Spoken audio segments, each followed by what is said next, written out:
Hello, my loves. Welcome or welcome back to Vovo Drag Tarot. I, of course, am Joni Vovo, a drag performer based in Sydney's inner west in inner Australia. It's been a hot minute. I think I last did a reading mid 2025, but 2025 was a year in itself. I had to move house and change jobs and blah blah blah. Anyway, it's now the new year 2026, so I thought I'd check back in, do a general reading for all the signs, working my way from Aries through to Pisces. And I'm going to have a look at the energy that we're leaving out in 2025 and what energy we're calling in 2026. So tonight I'm going to be using the Wild Unknown Tarot and also the Pocket Archetypes, which I haven't used before, but I thought it might be nice to use just to get a general overarching theme for each sign. I'm still getting my head around it, so I'll use the itty bitty description book for each card as I pull them out. I think that's my introduction spiel. You can find me on all the socials, Instagram, TikTok, at It's Joni Vovo, or here on YouTube, It's Joni Vovo. I've got a bunch of gigs coming up in February for Sydney Mardi Gras, if you're in town. So, yeah, keep an eye on my socials if you are keen to see me at any of my upcoming events. All right, well, we're going to kick it off with Aries. I'll just give the cards one more shuffle. And also to say, so 2025, if you're into numerology and a bunch of other stuff, 2025 reduces down to the number 9, which means it's the end of a 10-year cycle, thank goodness. So you might find in your life it was... well, I've heard from a lot of my friends as well. It was quite a difficult year because lots of things were kind of just coming crashing down. Things that were meant to end, that might have been lingering on too long, came to a crashing halt, grinding halt. But it means that 2026 reduces down to a 10, which reduces down to a 1. So it's a 1 year, which means it's time for things to start over. It doesn't necessarily mean that it's a just close of a chapter, start a new one fresh. There will be some lingering energy of things just being swept out of the way to create, new, fresh, fertile ground for what's ahead of you for the next decade. Last year as well was the year of the snake, so you can picture it that you're like shedding this skin and shaking it off, and that's, I know for me, what 2025 felt like. 2026, however, is the year of the horse, so you can imagine once all that dead detritus is gone, it's finally time to charge ahead, back in our full strength and power and inspiration, and ready for the next chapter that life throws our way. Which sounds great. I'm very much up for that. All right, Aries, are you ready, my loves? Let's see what your archetype card is. Did I hit record? I did hit record. All right, Aries, for you, we've got the Warrior. Interesting. All right, let me just look it up in the itty bitty description book. All right. The Warrior, page 124. Okay. We often envisage... Let me start again. We often envisage... Words. We often envision the warrior as an armored figure, with sword in hand, moving blindly towards battle. Yet, deeper aspects of this archetype bring us face to face with death itself. The warrior stands precariously at the edge of life and death, trusting the eternal guide, the sword's blade. The warrior's work requires presence, alignment, and purpose. If and when the warrior loses its center, meaningless confrontations and violence are their default response. When this card appears, it is important to question the battle at hand. It is likely a great one, with deep roots and long-standing tensions. The actions you take will stay with you long after the dust settles, so choose wisely, brave one. as you draw your sword, realign with the eternal wisdom within, then surrender to battle. Interesting. So I'm sensing from this card, there's a lot of power in your hands right now. And I guess, as the book was saying, it's not so much about how much influence and effect and change you can affect in your life. It's more about the wisdom and discernment of how you wield that sword. Interesting. Interesting. All right, my loves, it's time for some tarot. Let's see what energy you're leaving in 2025. We've got the Ace of Cups. We've got the Ace of Wands, reverse. And we've got, the Seven of Swords. So it's interesting, we've got the two aces here, right? Ace of Cups, Ace of Wands. So it kind of feels, and we'll pair that with the Seven of Swords. What did we say, the Warrior? Seven of Swords? Well, we'll start here, actually. So this is the card of winning at all costs. It's about doing whatever strategy, whatever tactic that you need to do to make sure that you come out on top victorious. And that's not necessarily a good thing or a bad thing. There's times in life where you really need to dig your heels in and figure out the best strategy forward. But I guess this card off the back of the Warrior, what was the cost? And was the cost worth it? And it seems whatever you were fighting and battling for in 2025, it was something that you really put your heart into it. It was something that was really important to you.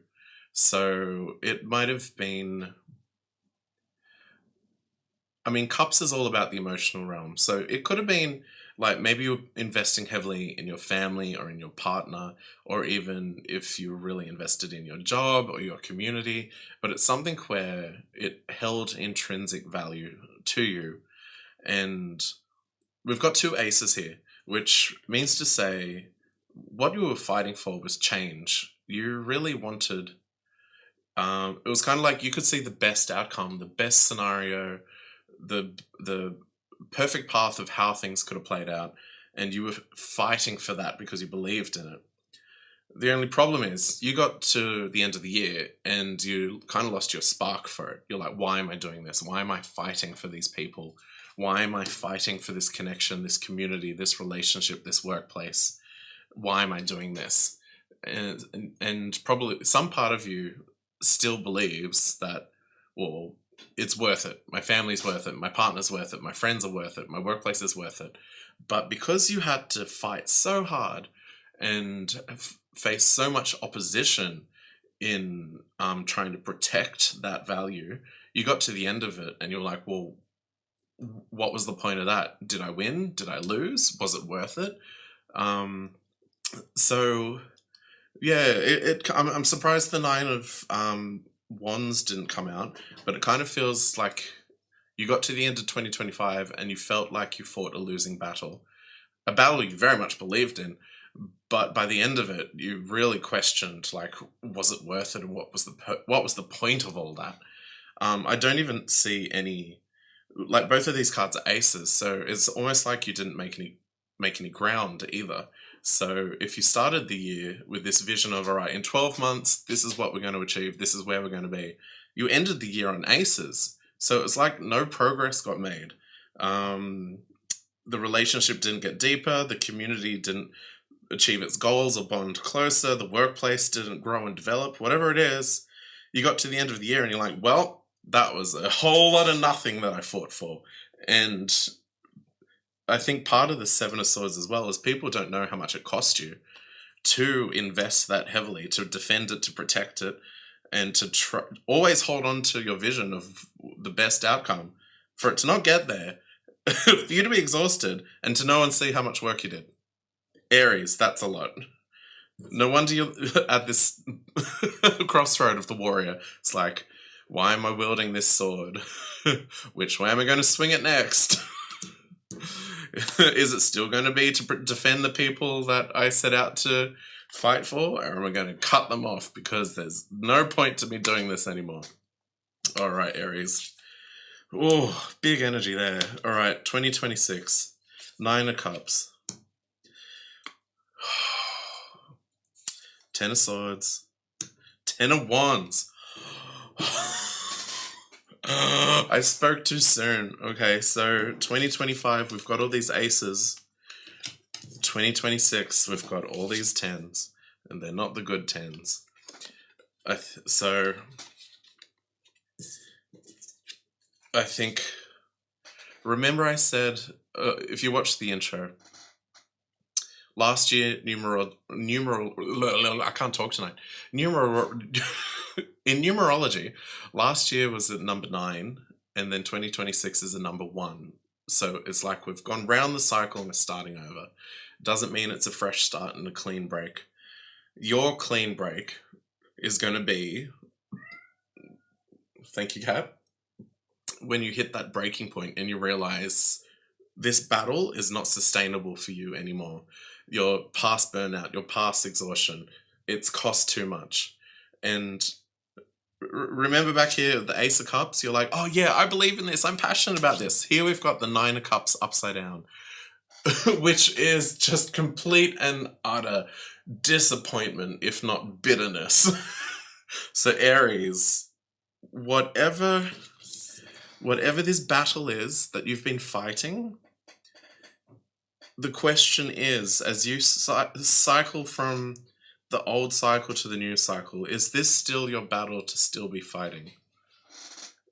I would dare say no, but that's up to you. I think I'll just go back to this card to say, Aries, you have so much capacity. You're a natural born leader. You have such clarity of vision. That will never go to waste. That's something that will always be a part of you. The crossroad where you're at now is the discernment of how to use that. And so, I'm sorry it's not a gentle message for 2026, but it's a strong message. Stop just fighting. Like, you're more than capable. You're natural born leader. I'm sure whatever you set your mind to, you know you can achieve it. But there's something here where it's perhaps not the battle you're meant to be fighting anymore, or it's not your battle, or the cost is too much. Oh, Aries, I'm sorry that wasn't a gentler message. I'm going to pull one more card for clarity. Okay, that's nice. Something positive. So I've got the Six of Wands, which, okay, let's just look at all this imagery here. 7 of Swords, 10 of Swords, 10 of Wands. Like, it's all, like, look, all these cards are black. Black and just daggers and sharp and chaos. Here's you emerging from it all. Just deciding to, like, leave the battlefield, find your peace, and also know that ahead of you, there will be this bright new chapter where you will find success and will find it's a place where you can flourish and thrive rather than just be bogged down in the day-to-day grind of fighting for the impossible dream. All right, Aries, I'm going to leave it there. I hope that came across as encouraging, even though it was a little heavy. But like I said,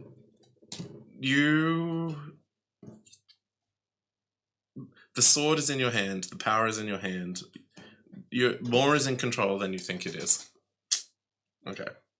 Let's move on to Taurus now. Is it still recording? It is still recording! Yay! No tech flop-ups tonight so far. Love that. Okay. My Taurians. One more shuffle. Okay. Let's move on to... Woo! Move on to the archetypes. What will be your archetype? The overall energy as we transition from 2025 to 2026. And for you, my Taurians, we have the Siren. Ooh! Really love the art of these cards. They're really beautiful. All right, give me a moment. I'm just going to look it up in the itty-bitty description book. Okay, the Siren. 140. All right, Taurus, my love. The siren. Oh, and it's incredibly tiny font. The siren calls and the world spins. What we thought we wanted pales in comparison to the sweet allure of her song. We find ourselves lost in a spell of desire and longing, perhaps even lust. Whether the thing calling to us is ultimately good or bad is somewhat irrelevant. It's the journey that matters, and the work of the siren is to take us on deep psychic descent. Following her song, we go down, down, down to a place where lessons are learned and courage must be rallied to find our way back to dry land. Try as we might, resisting the call may not even be an option. Unlike Odysseus, we bind our hands to the mast of our ship. It's likely, though, that falling for her call is the only way we will come to live more fully on the surface. Interesting. That that doesn't feel like a very Taurus card. Feels maybe a bit more Gemini, but let's see how that relates. Maybe you're the person giving the siren call, or maybe you're stuck or been drawn into the siren call. Let's find out. Alright, outgoing energy for 2025. My cats are going a little bit psycho. Apologies. Ace of Wands. Wheel of Ooh. 9 of Pentacles upside down. That's interesting. Did you start a new passion in 2025? Like, cat, settle down. What am I getting? What am I getting? So I feel like maybe last year you kind of got to the tail end of a path. Maybe you were in a career for an amount of time and you could have kept going, you could have progressed, you could have climbed the ladder, you could have got the promotions. Maybe you had a hobby or a small business where you got off the ground, you had customers, you were making money, and you could have taken it further, you could have expanded, but you got to a point where you realized, even though it was a path, and maybe this is where the siren call came in, it's kind of like you were just going along life's path, as we all do, and go from each progression to the next one. We go to school, maybe we go to uni or TAFE or college, and then we get a job, and then we get married, and then we do this, and then we do that. So it's kind of like you were going along on life's path, and then something popped up, and you kind of just whiplash turn towards it, and you're like, oh, maybe I'm going to go in that direction instead. So maybe this is you. I don't feel like you've done it yet, but maybe you're at a point where you're about to quit a job, or not calling this into existence. Maybe you're about to leave a relationship. Maybe you're about to move out of the family home. Just, you've heard the siren call, and you can see, and maybe it's not clear, 100% clear yet. Life's path that we all go on is very set and determined, and we all know what the next step is, and you blah, blah, blah, blah, blah. But you've got this hint of something else that you'd really like.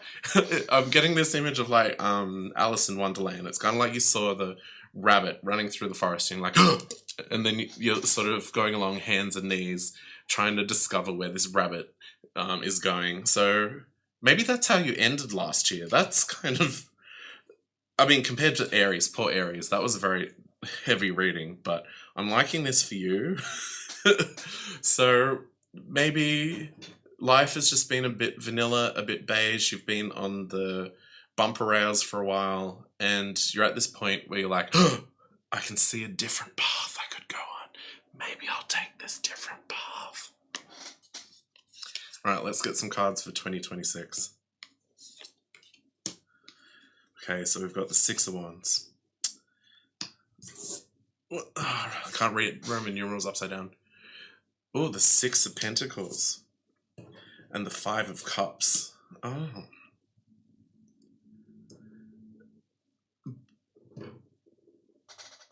But you're doomsdaying it before it's even started.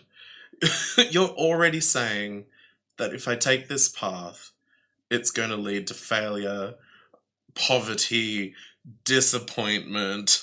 Like, you've already predetermined that it's not going to work out. And so, like, are you just running back to the safety of the set life path that we all do? Ugh. I don't know. What did I say about the siren call at the start? You don't know if it's going to lead to good. You don't know if it's going to lead to bad. But part of it isn't so much about the destination, but the journey. But I hate that advice in tarot. But I don't know. I feel like this is up to you. Like, sure, this alternate path, it may not lead to a bigger or better success than doing the standard path. But I feel like with the Wheel of Fortunes sitting here, it's gonna change you. You're gonna be a different person by the time you come out the other side of it. And I think that's far more exciting than, coming out the other side and being rich and famous and successful and whatever. I think you need to decide for yourself. If you stay on the life path you're currently on, who are you going to be in 10 years? And do you want to be that person? Whereas if you follow this rabbit off into Wonderland, like, you have no idea who you're going to be or become in 10 years. And I feel like that's more the decision you're making, right? All right, I'm going to draw another card. Taurus. What can I say? I'm not going to give the cheesy interpretation of this. I'm going to say, if you go down that path, the energy you put in is going to come back to you. However you invest, it's going to invest in you in return. Which, is a lot more than sometimes what can be said about the traditional path. If you invest in a workplace, you get money at the end of it. That's it. Whereas whatever this passion, this sneaking passion that you have, I feel like what you put in, you'll get out. You'll get something in return. It may lead to love, but that's the cheesy interpretation of this card. So I'm just going to say, I feel like your heart won't be disappointed. Sure, you might be broke, but I don't think you'll be disappointed in your spirit. I think you're going to find a match to your energy down that path, whatever that might look like in the broader setting. It might be love. Oh, Taurus. I'm excited for you. I want a siren call. Follow the damn siren call. That's awesome. Just do it. I mean, you've seen the world news, right? We're currently in a time of societal collapse. So, do you think your job's going to be there in 10? No, I'm not going to doomsday. I don't need to be a political ranter on YouTube. Just go for it, Taurus. I think you should go for it. Okay, Gemini. Moving on to you now, my loves. So I don't know if you saw the introduction. I'm going to start with a pocket archetype card. And then I'm going to draw some cards for what are we leaving behind in 2025 and what energy, I can't talk tonight, are we going to move towards in 2026? Are we still recording? Yes, we are. Love that. Thank you, technology. All right, here we go. The fault line. Oh, okay, Gemini. Let's look up the meaning for that in the itty-bitty description book. What was it? The fault line. Okay. The fault line. What section is that in? It's not a person. Is it a tool? You're a tool. Maybe it's a place. Is it a place? Yes, it's a place. 204. Okay, here we go. Bear with me. It's coming. Come on, itty bitty description book. Okay, 204. The fault line. Imagine walking across a frozen lake that begins to crack before your eyes. No matter how optimistic and brave you might be, panic ensues. You become fearful and tense and long for stable ground. Such is the energy of the fault line. It's the energy of walking on eggshells, of precarious dynamics, of sensing what is ready to break open into chaos. It's likely this cracking open is overdue as fault lines develop slowly and naturally from underlying elemental pressures. This card comes as potent warning not to deny the shakiness that's afoot. It's much better to prepare yourself for change than to walk along the fault line pretending all is well. There's no easy fix for the situation at hand. It will require a foundational shift that alters the current dynamics from the ground up. So this card very much feels like, if you know tarot, the Tower. And as the itty bitty description booklet said, it's not so much that just something on the surface is broken, it's this deep elemental, like at the core, everything's crumbling and falling apart. And it's probably been crumbling and falling apart for a while, and it's only just now made its way to the surface. So what do you do? Continue walking along in denial? Or prepare yourself for groundbreaking, if you pardon the pun, change. All right, let's get some cards for you to clarify, shall we? One more shuffle.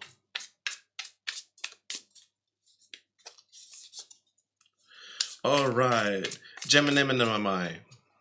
Are you ready?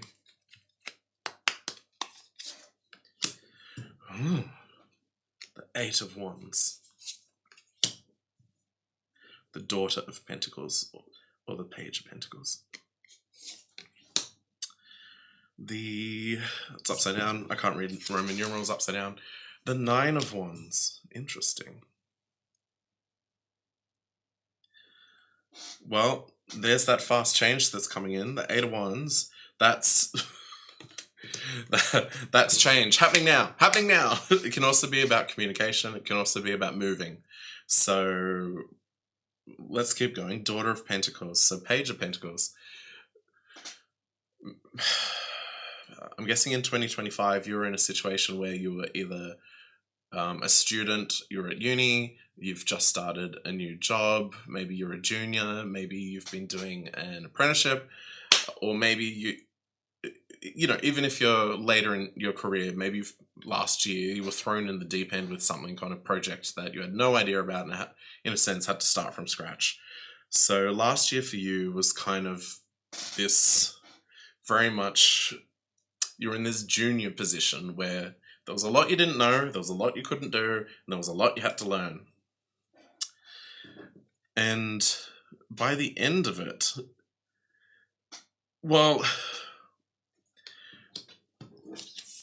did you kind of get to the end of that period and just fall apart? I feel like this fault line, the pressure was your external situations. Maybe, like I said, maybe your job, maybe your work, maybe your study. Maybe there was just like too much pressure placed on you last year. And for a long time, you're like, it's okay, I've got this. Just got to make it to the finish line, make it to the end of 2025. And you just worked harder and harder and harder and faster and faster and faster. But it seems like it doesn't seem like there was a finish line here. Like, did you finish the year burnt out and you're starting January, 2026, and you're still burnt out? That's kind of the impression that I'm getting. And the fault line here is kind of like you're about it's like you're about to just like explode and burst out of there. Like, just, you know, first day back in the office in January, you walk in the door, say hi to everyone, you turn around and walk back out. I feel like this movement energy of the Eight of Wands is you at breaking point. You're like, nope, can't do it. Nope, can't face it. Okay, that's how I'm going to wrap up 2025 for you. I feel like it's a year of burnout, which makes sense. 2025, wrapping things up, year of the snake, shedding that skin. Okay, let's see what 2026 has in store for you then. Ace of Cups, love that. Three of Wands, love that. Two of Wands. Okay, well, that says it all. That's all I need. You've got the 2 and the 3 of Wands right next to each other, back to back, and the Ace of Cups. So, what are you doing? Did you quit already? You didn't go back to the office, did you? You didn't go back to the same job, did you? Whatever it was, you're done with it. You've mentally left the building. You've emotionally left the building. Like, you're done and dusted and just already ready to move on to the next thing. And I feel like you getting burnt out taught you what you actually really wanted. Like, maybe you spent a year in this job as an apprentice or a junior or working on a project or whatever it was. And by the end of that year, you're like, I do not want to be here another year. I do not want to be here 10 more years. I cannot see myself doing this forever. I have to get out. So, and it's not just that you needed to quit and leave. You're like, and I know exactly what I want to do. I'm going to go do something that's far more fulfilling, and I know exactly what it is. So I feel like this fault line isn't even a bad thing. You've already gone through it. Everything fell apart already at the end of last year. And the thing is, I feel like you've already put your resume out there. You're already being offered interviews. You're already, like, the next thing, it hasn't landed yet. But it's like, it's already happening. It's already coming your way. Like, with all this wand energy going on, 8 of Wands, 2 of Wands, 3 of Wands, it's already headed your way. Like, you've already applied for the job and maybe forgot about it. Someone's already put your name out there and is about to email you or call you. Like, the next thing is already on its way towards you. And I feel like you know it. I'm impressed that in all these cards here, you did burn out, but you didn't break down. Like, everything fell apart, but it just, if anything for you, it just cleared the way to wherever you were meant to be next.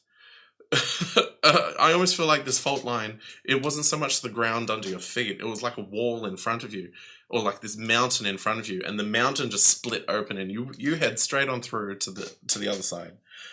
Ugh. Gemini, I love that for you. Okay, I'm going to get one more card to clarify. Oh, the 4 of Wands, upside down. So many Wands energy. 2, 3, 4, 9. So you're definitely pursuing your passion. You're definitely pursuing your heart. This new job, or this new passion, this new chapter, this new adventure, is it going to be easy? No.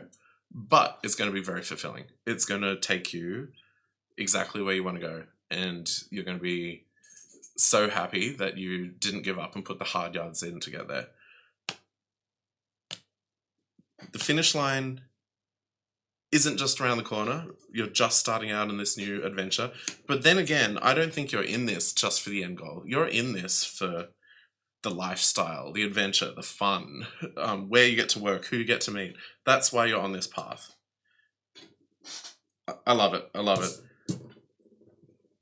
All right, Gemini, I'm going to leave that there for you. I hope that was helpful. All right, Cancerians, are you ready for your reading? First, we'll draw out an archetype card for you, just as the overall energy as we move from 2025 to 2026. So the card we have for you today, my loves, is the Starborn. Interesting.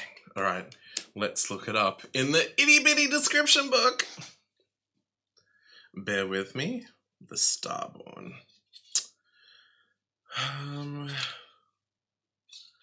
Where are you? Where are you? Nope, not there. Not there. Oh, right, the start. Okay, got it.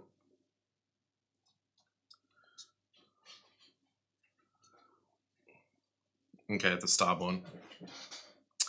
An elusive yet radiant aspect of the self, the Starborn archetype points towards the cosmic spark of light that arrives with each being at birth. The moment the newborn crowns, the royal stars above are said to constellate in a unique shape that maps our path in the world. The idea of destiny is controversial, yet the starborn naturally feels a sense of destination and purpose, aiming towards a future that is beyond the mundane. When this card appears, travel back to your birth story for clues and insight. What did you desire when you were young? Practicing your life from a mythic point of view, rather than as a series of logistics. Read the story of the three fates and envision yourself born under the stars with a unique destiny. So, if you know tarot, that card feels very much like the star. So, maybe you're in a period of realigning with your purpose, remembering who you are.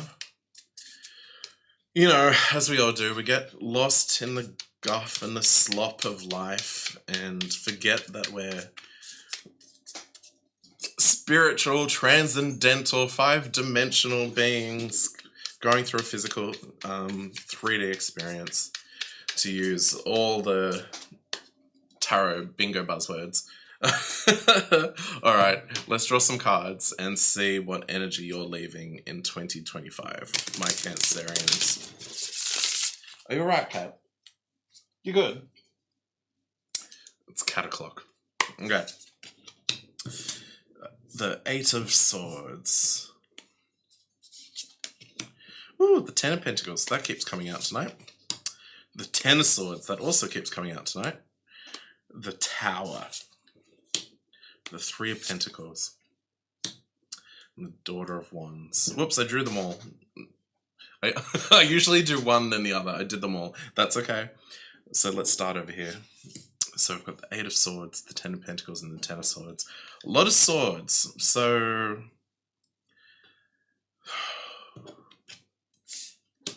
we'll start here with the Ten of Pentacles.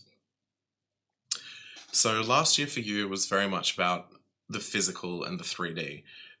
You were looking at your money, your career, your housing, your stability. And that was the thing that was the most important for you. And that's not a bad thing. You know, we all need a roof over our head, money in the bank, food in the fridge. And again, it can sound a bit mundane, but it's not a bad thing. It's the thing that sort of supports us and underpins our ability to live and live fruitfully. The only problem is you focused on it so hard that you basically you basically destroyed yourself in the process. Like, you completely worked too hard, burnt yourself out. This is a common theme through all these readings. You you dragged yourself to the finish line of 2025, and you're like, I did it. I paid the bills and I don't know, paid the rent or the mortgage, and I achieved it all. But now you're exhausted and tired, and perhaps now you're looking back and being, well, I won't say that preemptively just yet. I will just say that that's kind of all you could see last year. The blinkers were on, and outside of that, hang on, let me just check one thing.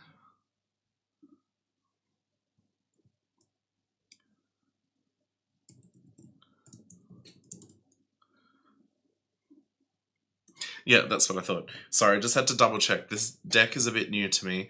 I know I usually use the Red White deck, but I'm missing a card. So I'm using this deck tonight, and I was pretty sure what this card was. Just had to confirm. Yeah, you basically were blinded to achieving that goal. You're like, get the promotion at my job. Pay off that loan. Like, it was all about the physical. And Cat, stop it. Okay. Cat.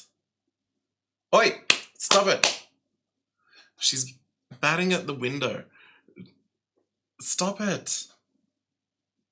Okay.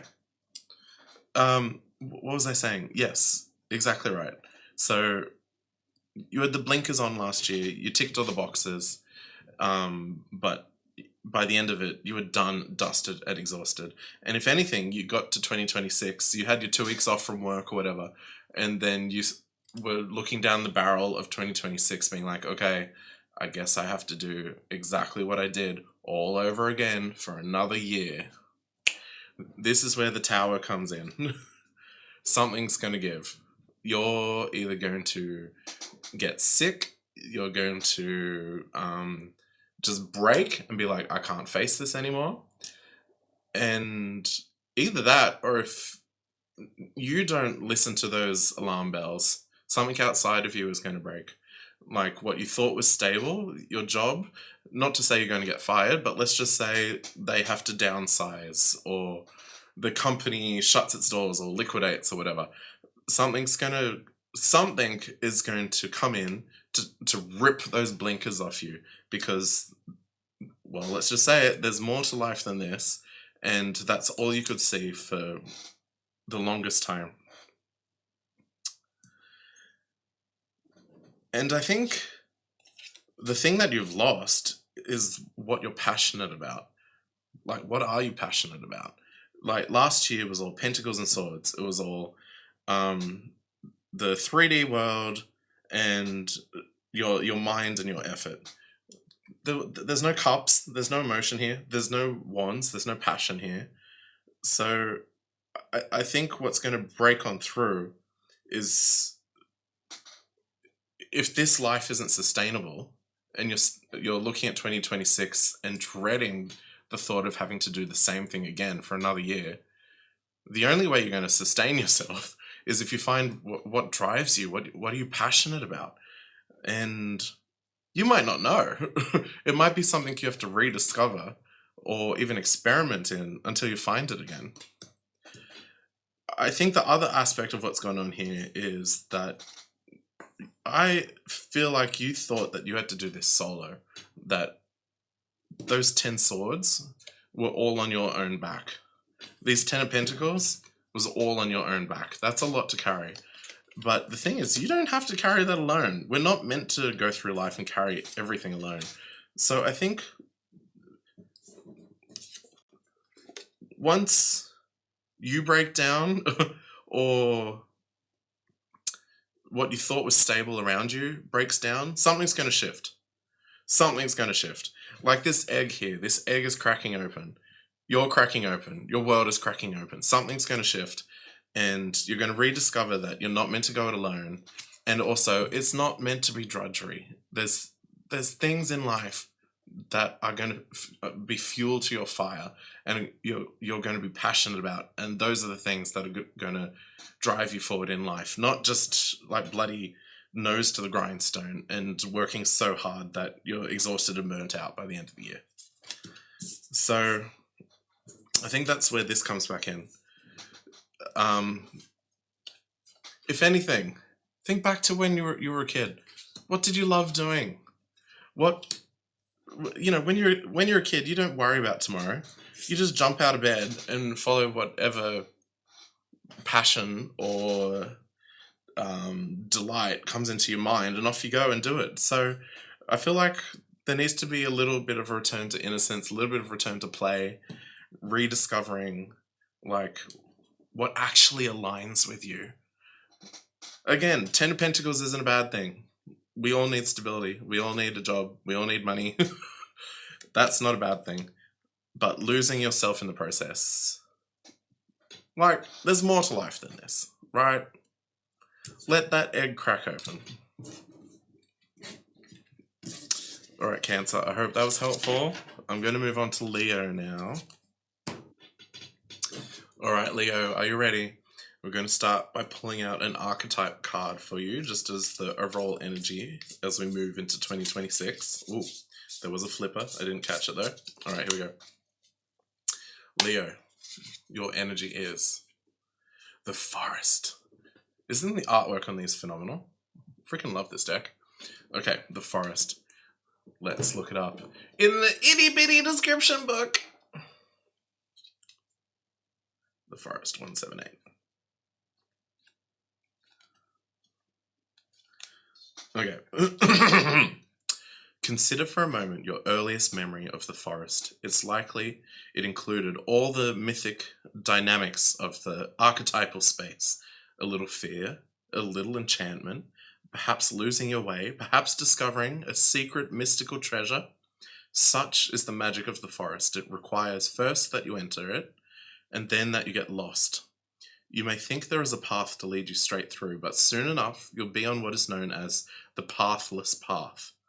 There are tricksters here, dense foliage and entanglement, but equally present are the glimmers of fairy light and friends among the trees. You're on an adventure now, and there's no turning back. So embrace the dim light and the moving shadows, whether literal or imaginal. Brave the forest and get lost getting found. Ooh, okay, Leo. Let's see what the tarot cards have to say. Starting with energy that we're leaving in 2025. What are we shaking off and leaving behind in the year of the snake?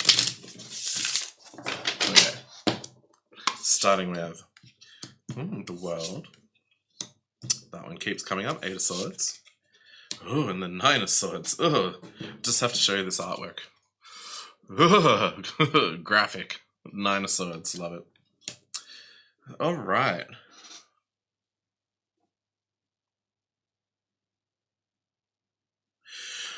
Well, it's a bit heavy, the energy. Let's just start with this one, the world. So the world is definitely about a chapter ending and a new chapter beginning. I said this in the introduction. 2025 in numerology is a 9 year. 2026 is a 10 or a 1 year. So it's this hard mark of the old being done away with and the new cycling in, which is definitely what the world card here has to say. And to be honest, I don't know what to say about this. All I can say is that for you, 2025, you couldn't see the forest for the trees. You were just stuck in darkness with no path forward, not knowing the way out, and that's all you could see. You could not see past your immediate world. You couldn't see into 2026. You couldn't see anything beyond your current circumstance. It was just that dense and that thick, and the blinkers were on, and that was your entire world. Whatever it was, apply it where it applies, whether this was work, relationship, community, whatever it was, it seems like it was a very dark year for you. I'm sorry, my loves. And it was distressing, absolutely distressing for you. And you could not see a way out. The forest. So, before I pull the cards for next year, I'm just going to go back to this and remember that, as we heard in the description, at first you might enter the forest with fear, trepidation, feeling like you're lost, feeling like there's no way out. But there's more to the forest than that. There is a path, the unseeable path, the unknowable path. There is a way out. There is the sky above. There is also all the magic in the forest. It's there. It might just be very difficult to see at first. So let's see what your energy coming in for 2026 is. Oh. So we've got the Lovers upside down. We've got the 6 of Pentacles and the Father of Pentacles. Oh, okay. So for some of you, last year was the end and the wrap up of a relationship. And I've been there. We've all been there. When you're in that closing, that final chapter of a relationship coming to end, it does feel so dark and your world feels so small. And it does feel like the abyss. I completely get that. I've been there. It's a horrible, horrible feeling. But what I want to say is beyond that in 2026, there's going to be opportunities again for your heart to grow, for you to, I think because your world became so small, you probably kept everything to yourself. Maybe you became a bit of a recluse, you shut yourself off from people, you really kept it under wraps by the look of it here. But the Six of Pentacles is where you start to open up again and I guess invite connection. You plant seeds and you have the openness and gentleness to wait for what am I trying to say? It's kind of when you start to let the drawbridge down and you start giving your energy out and you start inviting it in again. And this generosity and openness starts to return and starts to emerge. And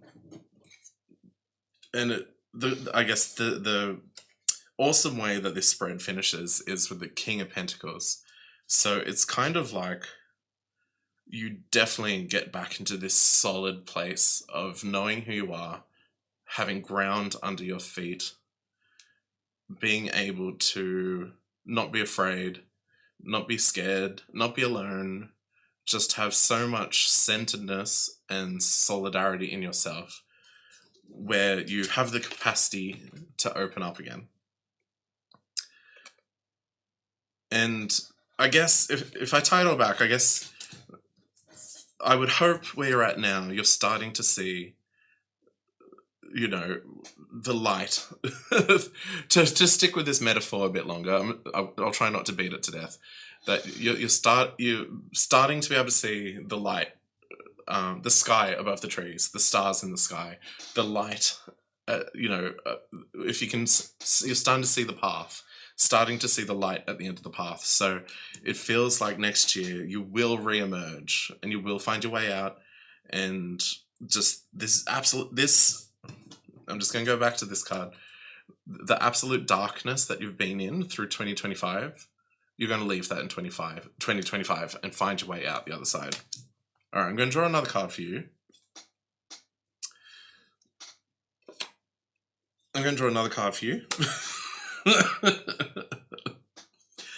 Okay, so this year's not going to be easy. When the world, you can see the world is a wheel, so it's something that gently transitions, gently cycles. It's not like 2025 was a bookend and then 2026 is a blank page. It's still in a transition process going around the cycle, but in 2026, the burden that you carried from last year is something you will be able to put down.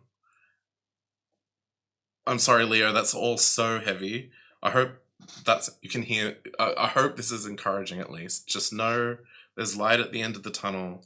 There's life beyond the darkness that you felt in last year. Okay? Oh, Leo, my loves, I want to give you a big hug. I hope you're okay. Oh, Leo, my lovely Leos. Okay. All right, Virgo, we're moving on to you. We're on to my favorite run, Virgo, Libra, Scorpio. I am a Virgo sun. I'm on the last day of Virgo, so I'm a Libra cusp. And then I'm a Scorpio moon. So the next 3 readings are great for me as well. Also, I find I generally can't read for myself for some reason. But when I read for other people, the message ends up resonating for me as well. So we'll see what comes out of this. I'll be curious to know what's ahead for this year. Okay, so I'm going to start by drawing an archetype card, just as the overall energy. My Virgoians. Are you ready, my loves? Okay, here we go.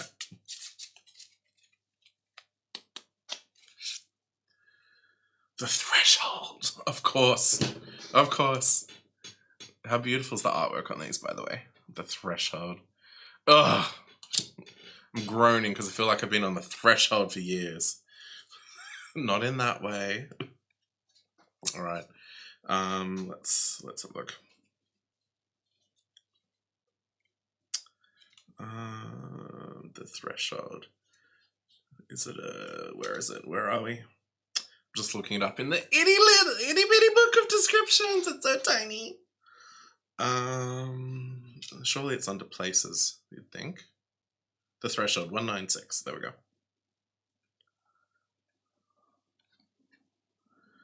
Bear with me, my loves, 1 second. Alright, the threshold. Okay. We cross thresholds continually, consciously and unconsciously. Doorways, gates, and entryways grace our path on a daily basis. When this card arises, it signifies that the precipice you stand upon is not your typical one. However, you have arrived at a threshold of initiation, here to usher you into a new reality. It requires you to leave the you that you thought was so well formed. A new frontier calls. This is not easy work. Threshold initiation means a part of you will be lost in order to make space for what is next. A metaphorical death must occur. Some may not recognize you. You may struggle to recognize yourself. The ground seems to crumble as you free fall into your new reality. This is the liminal realm. One step, dear friend. Just take that one necessary step towards the future that calls you. Oh, I'm gonna cry. Okay, let's keep going, Virgo. What? Ooh, ringing in my ear. Poignant? Maybe. That's weird. Okay. It's still ringing. Stop it! Okay. Oh, that was weird. Okay. Alright, the energy we're leaving in 2025. Wheel of Fortune! The Fool! Ooh. Oh, and the Six of Wands. I love these cards. How can we be leaving that behind? Okay, well, I don't know how you say the threshold more than you say the threshold with the Wheel of Fortune and the Fool. What more is there to explain? End of a chapter. And the thing is, I sometimes get the Wheel of Fortune and the World mixed up. They're quite different. So the World is about chapters ending. Like you move house, you finish a job, you graduate. They're sort of just set timepieces. Whereas the Wheel of Fortune is more about the journey of life. And there's a time where you're on the bottom side of the wheel and things are difficult and it's a grind and there's lessons to be learnt and you feel like you're floundering. And then there's a time when the wheel's at the top and everything is easy and you're thriving and you feel like you're in the right place. And then it's time for it to turn again so that you can go on another path and learn a new lesson. So people sometimes like to call it karma. Don't overthink the word karma. It's not about putting good things into the world and good returning to you and putting bad into the world and bad returning to you. Karma just means the lessons that you need to learn along the way. And through your life, you might keep repeating the same lesson again and again and again and again until you learn that lesson. And then you can stop going around that cycle of that lesson. So I would say here, I'm going to claim this for me. The lesson has been learnt. It's time to move on to the next path, the next step. We're done with this rotation, done with this cycle. No need to go around again. No need to learn that lesson again. That one's done. Period. Moving on to the next thing. The Fool. I think, as it said in the threshold, you can see here the Fool. Oops, that's not the Rider-Waite card. On the traditional Rider-Waite card, there's a dude with a knapsack, and that's all he's got.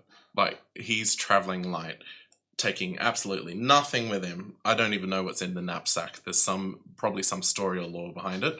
But I guess the idea of the Fool, the way I'm interpreting it tonight is to travel light. It's likely you're going to have to leave a lot of things behind because the next story, chapter, track that you're stepping into, you won't need any of that stuff. That was from the last cycle. Leave it behind. Travel light. And then we've got here the Six of Wands. The Six of Wands is usually about success. I'm not going to read into this saying that, 2025 was the year of success in that you learnt the lesson. I don't think it's the year of success in that you could stand there with all your accolades and achievements and be like, yay, I did it. I think it's more that deeper internal work that the lesson has been learned. Tick. We're done. And you can see here the butterfly has burst out of the chrysalis. It did its thing, it turned into goo and mush and reconfigured back into a butterfly. And it's like, I'm out of here, suckers. And that's what I'm doing with 2025. I'm out of here, suckers. Oh my god. Okay. Let's move on to 2026 and see what energy we're calling in, alright? Oh my god. Pardon me. Okay. No. That didn't feel right. We need another one.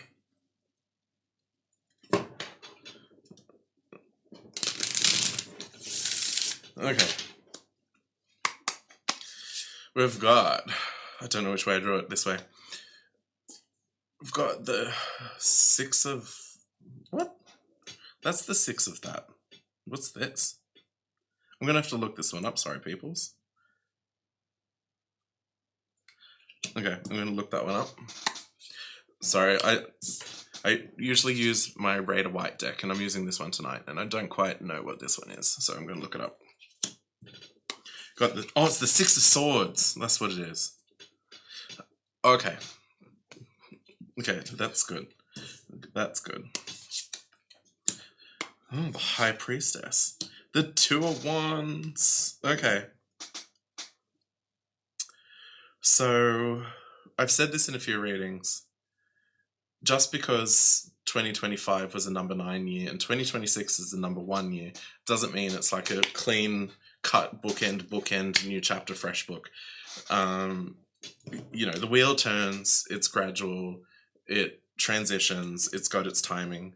So there's going to be things that bleed into this year from last year, and the new things that are coming in are going to move in at their own time, at their own pace. It's not just all going to land in your lap in February or March when the astrological year starts. So, from what I'm getting from this is there's still... I hate this. There's still a need to be patient. You can see here, there's the rainbow. The finish line, it's just over there. You know, the pot of gold is at the end of the rainbow, but we're not there just yet. There's still a little bit more work to do, things to shed. Like I said, the Fool was about leaving things behind. There's still some things to leave behind. Even though the lessons learned, we're probably still carrying a bunch of baggage and things that we don't need anymore. Get rid of that. The High Priestess, so it's coming upside down, which I kind of get the impression it means that not everything has been revealed yet. Whatever is meant to come next, it'll come when it comes, and maybe you can't see it, you can't anticipate it, you can't imagine it, but it's for the moment now it seems a bit murky, but at some point it's going to, you know, like this rainbow, just there's going to be this moment of like clarity when it comes in. And I think if anything, so the 2 of Wands, 2s are often about decisions. So if anything, when it comes in, it's going to be up to you. Are you ready? Are you ready to go? Are you ready to take that step into the threshold, leave the old you behind, your old life behind, and when that moment comes, will you be ready? So I feel like now is it's kind of like a waiting room moment. It's like the old is done, the new hasn't come yet, but now's the time. It's like a timeout. I'm surprised the Hangman isn't here. Now's the timeout, the preparation. It's like getting ready to step into the next chapter. I want another card. I want another card. The Knight of Swords. I just take that to mean, will you be ready? When the new chapter comes in, it's coming in, and it's going to be up to you to be ready, just ready to respond, to go, to speak up, to act. Like, just be ready. It's going to be swift, like this guy. I love that. Well, I don't love being in a waiting room still. I feel like I've been on the threshold for a very long time now. I am getting impatient, but I feel like that's part of the test as well. Like, prepare yourself. Be like this innocent little duckling, just ready to go. Alright, Virgo. I'm going to leave it there and move on to my librarians now. Alright, my Libras, are you ready? We're going to start with an oracle card, just to get the overall theme for the transition from last year to this year. Okay, let's see what we get. So we have... Oh, I don't know which way's up. We've got Kairos. I have no idea what that means. How cool is that? Alright, let me look it up. In the itty bitty description book, it's so tiny! I could eat it. Ah! Kairos, okay. Let's see, is Kairos a self? No. A place? No. A tool? Is it a tool? You're a tool. An initiation. It's an initiation. Okay. Kairos 262.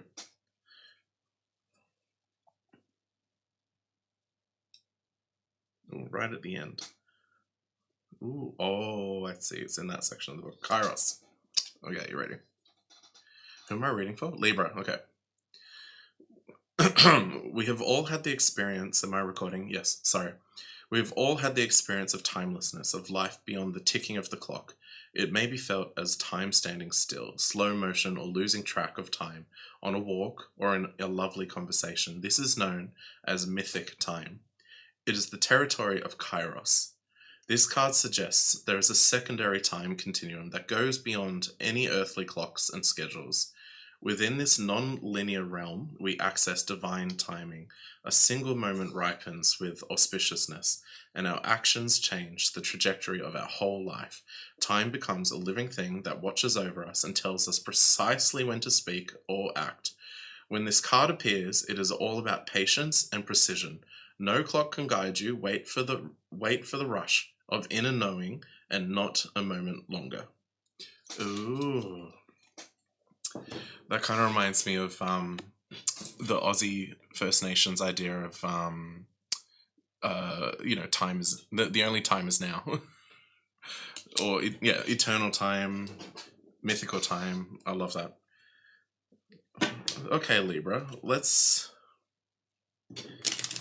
draw some cards for you. I'll first draw a few to check the outgoing energy of 2025, and then we'll draw a few for what are we calling in for 2026.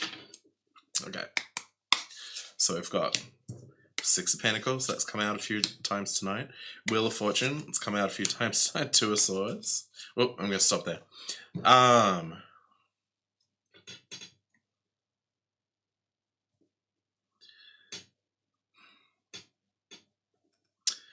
Well, Libra, you true to being Libra, I feel like last year was a year of you overgiving. And I don't think you regret it. It's not like you did it out of ill will or you were forced to do it. But it was kind of a year where you invested a lot in a lot of other people. And again, you're not mad about it.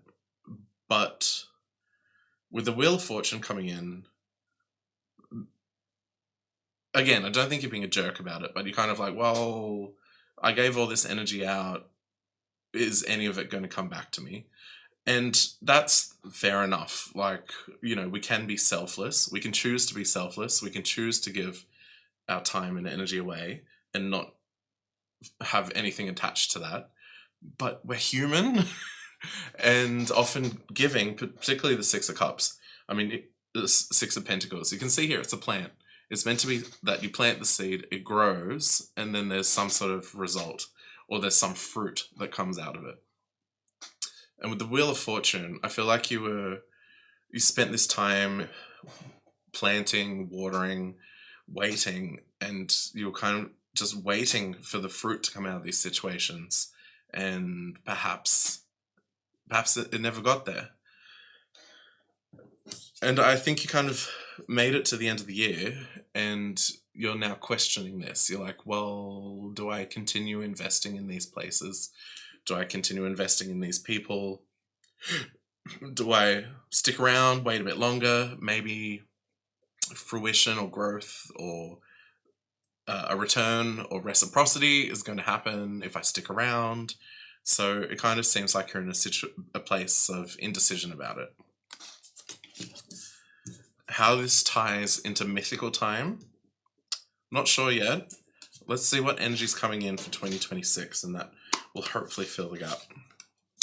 3 of Wands, 6 of Wands, 8 of Wands. Oh, the same. All. Can I just say, across the board, all the readings, very few cups have been coming out. It's all wands and pentacles and swords, but I don't know. I'm just guessing, like, the way last year went, everyone kind of had to like shut down their heart a little and just kind of step back and not be too emotionally invested in things. It's a little surprising. But I can see here in 2026, you're waiting for your ships to come in. You're still waiting for that return. You're waiting for that growth. You're waiting for that success. You're waiting for that fruition. And I think you wish it would hurry up. You're like, where is it? I want it now. It should be here now. But Libra, I'm going to draw another card. But let me draw one more card. The 9 of Pentacles.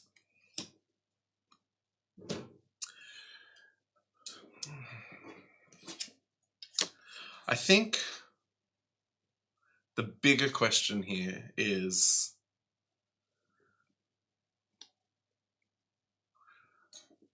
it's not, this is a tough one, Libra. I hope this lands the right way, but I think the bigger question here is about your attachment to giving and the expected outcome. And I know I said right back at the start, we're human, right? We want to invest and there to be some sort of return to us because we're human. But if I tie all of this together, I would say that the return is completely out of our hands. If you are generous with someone else, it's completely out of your hands what they do with it, and if it even comes back to you.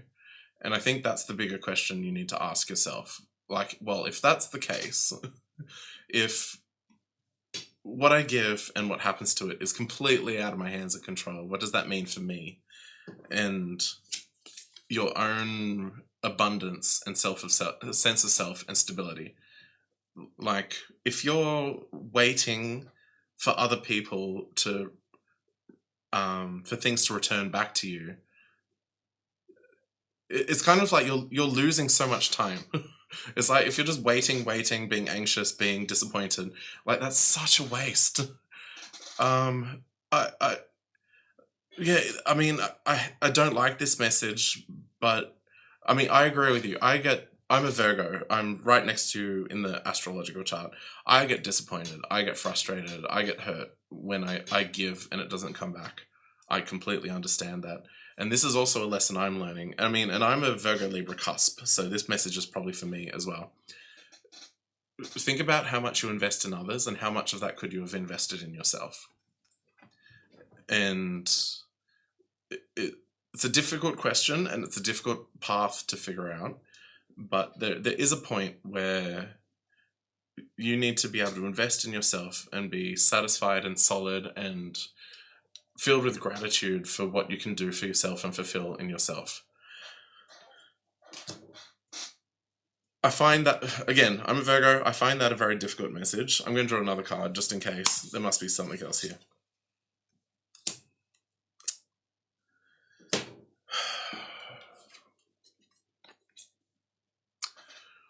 Yeah, I think it's just going back to, if you're overgiving, recklessly giving,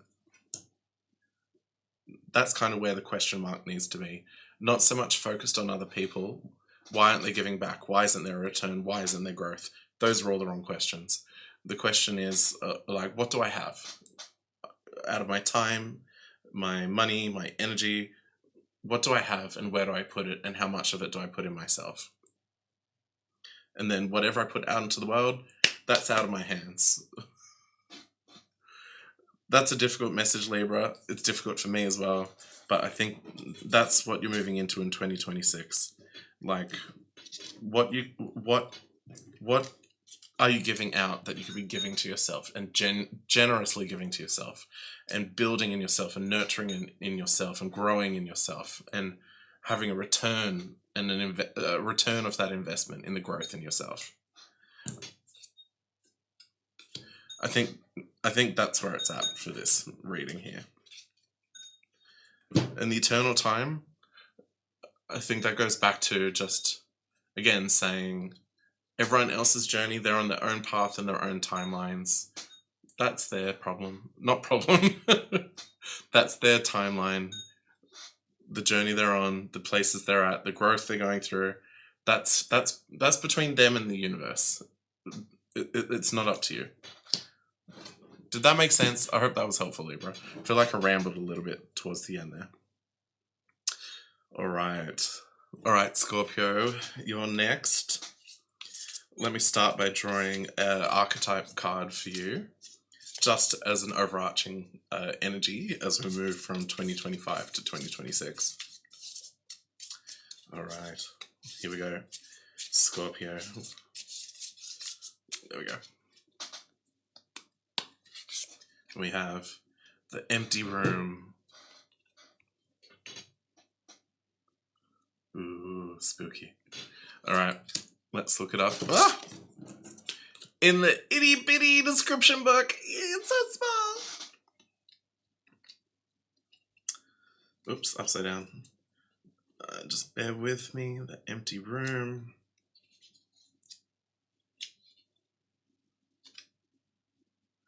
$190. Okay.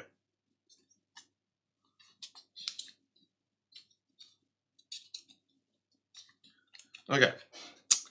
The empty room haunts us all. It is the universal and all too frequent feeling of lack, of wanting, of craving to fill ourselves as something, anything. We too often attempt to remedy the discomfort of the empty room by any means necessary, leading us to a culture of more. Ironically, the empty room is filled to the brim with potential, yet we perceive it as not enough. This card is a cry for patience, for sitting within the barren walls of not knowing, for awaiting true vision and purpose before attaching to what we should do next, to save our outward appearance. Be with the nothingness, be with the impatience. The empty room has immense power. Let others wonder what you are doing. If you cannot settle in the magic of emptiness, you will soon hear its whispers of wisdom. All right, poignant. I'm a Scorpio moon, so I'll take that. I'm a Virgo sun. The Virgo sun reading was very poignant for me, so... okay, let's see what energy we're leaving back in 2025. My cats are going a little bit psycho, so apologies if they make a special guest appearance. I'm darting across the camera and knocking everything off my desk. Cat. Alright. Okay, here we go. 2025, what do we got? Ooh, the devil. The Two of Wands. And the Seven of Swords. I swear that I'm getting a lot of repeat cards tonight. I'm shuffling a lot in between, but a common theme through all the readings, very little cups, no cups. It seems this transition we're going through from 25 to 26 is just this hard brick wall where we've all just sort of had to keep our emotions under wraps and sort of just hold our breath and brace ourselves. Pardon me. Okay. So it seems... I'm groaning because of my own life and how it relates. So it seems in 2025 there was this big struggle to move on from an attachment that was damaging. So this could have been an attachment to anything really, a person, a relationship, a workplace. It could be a substance. It could be a habit. It could be a memory. It could be a story. It could be pain, emotions. It could be regret. It could be nostalgia. It could be anything. Something that just sort of anchors us down and keeps us stuck. And I mean, the good thing here though is, so these cards, if I can pick it up, so the Two of Wands with the Seven of Swords. So this at least shows that you've been consciously, very consciously, trying to move on from whatever this is. But the thing is, it's been a battle. It's been mind games. It's been 3 steps forward, 2 steps back. It's been, doing all the healthy things like meditating, journaling, and then also doing all the extreme things like screaming into your pillow. Whatever it is, it's kind of been like by all means necessary, with all your might, using all the healthy strategies, the unhealthy strategies. It's just been at all costs. It's time to let this thing go. Time to let this thing that causes hurt and stagnation, and it does, and it's bad for you, and it's time to let it go. That was 2025. Oh my god. Okay, let's hope. And if I tie it into this, the empty box, perhaps... Cat, what are you doing? Did you hear that? She's doing binkies on the bed. What are you doing? What are you doing? Okay. I mean, where was I? And I think the thing about the empty box is, like, sometimes these things that just linger, it's like when you're lying in bed at night and there's nothing left for you to do with the day and you're switching off and your mind is empty, that's when this thing pops up. Or it's the moments of downtime, of stillness, of quiet, where this thing pops up and you have to face it again and again and again and again and again. And then I guess part of the thing as well is, like, part of letting go of whatever this is also acknowledging that it was probably something very important to you at some point. If it was, this golden job you had that you lost or walked away from, golden relationship that you lost or walked away from, it's only toxic now because of how it lingers and stagnates.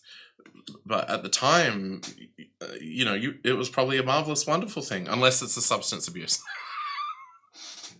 But more I mean to say is it so easily fills that gap in the empty room, which is why it's so hard to let go of it and shunt it off and be done with it, because it means then, yeah, you're faced with the empty room. But like the card in the itty-bitty description book said, like, the wonderment of having that empty space is the potentiality and possibility of whatever could come next. All right, 2026, bring me some good news. Finally, a cup card.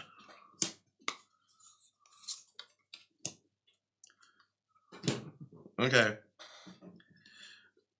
So, like what I said, freeing this space up means there's the capacity and the space for something new to come in.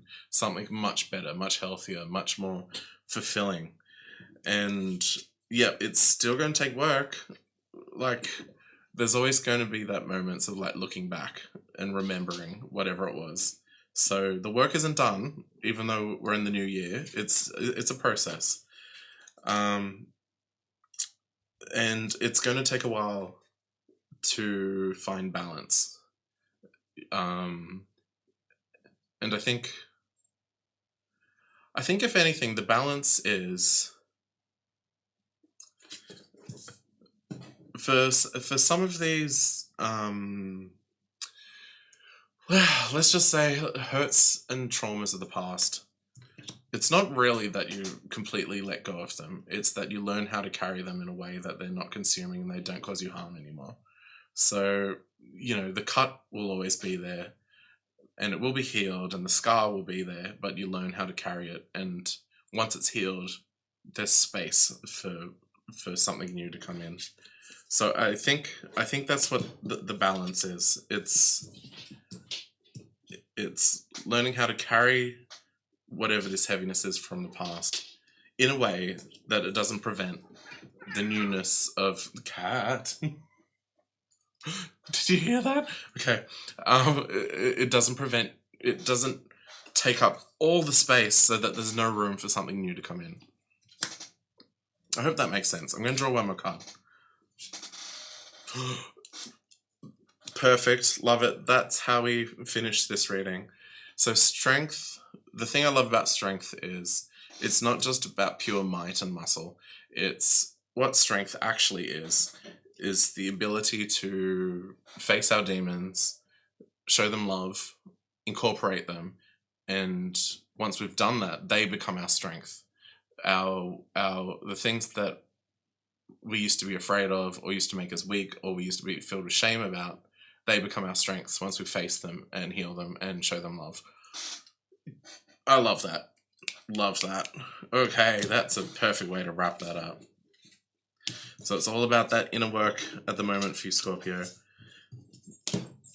Did it rough in 2025, but you've done a lot of the healing.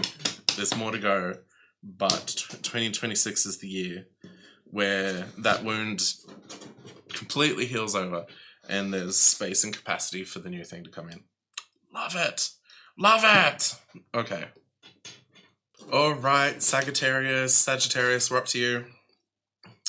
Going to start by drawing an archetype card, just as the overall theme, overall energy as we transition from 2025 to 2026.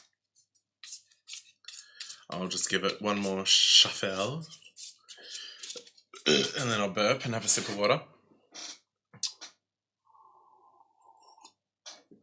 Okay. Are you ready, my loves?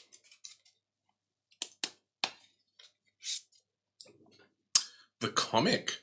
Ooh, interesting. It's got a cat. I think it's a cat. Alright. Let's look up the meaning in the itty-bitty description book. The comic. Okay.